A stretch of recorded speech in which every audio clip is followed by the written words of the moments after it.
The Legend of the Gorilla 2, Bringing the Silverback, written by John JK Karelis and narrated by John JK Karelis.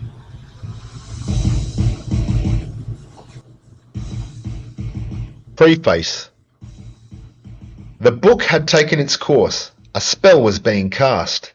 The legend of the gorilla and its supernatural force had upturned negative side effects from Don's past.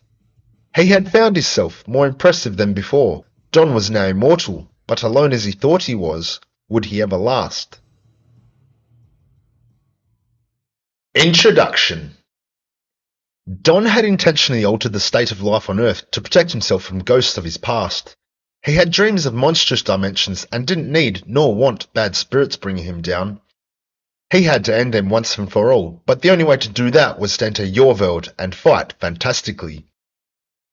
Sydney, as with the rest of the globe, hadn't even begun to transform yet, but Don was steadily evolving into the gorilla, and the fanging Australian federal police officers were turning into vampires, obviously because his vamped up bulldog, Mac, had bit one of them who then bit the other.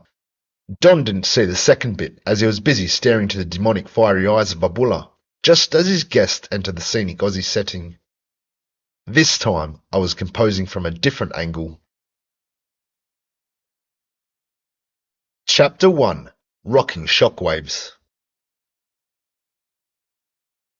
The storm had ended, skies unclogged, and a lone boat streamed over Sydney Harbour, leaving sensational ripples reflecting the twin rainbows remaining in the blue beyond the CBD across the far side of the quay.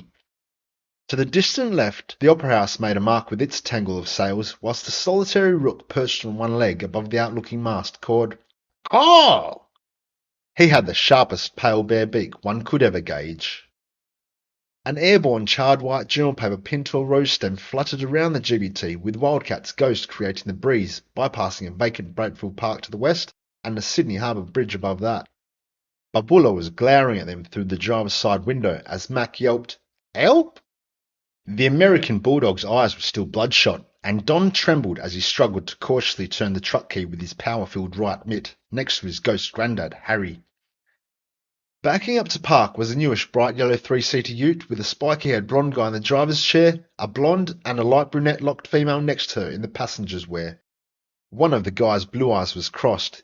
It was Jacob the gypsy, and a pale, straight-beaked, regular-sized bird like a crow, otherwise known as the rook, cawed, "Haw!" as he swooped through overhead. Wildcat's spirit was the drift of the stricken journal entry whirling around the passenger side of the truck. She propelled it like a kitten chasing balls of twine with her paws and breezy maws to land flat in the middle of the windscreen as focus went through the paper and Don straightened to face her. His pupils contracted while he stared at the seared page that wrote, "I wish to be loved."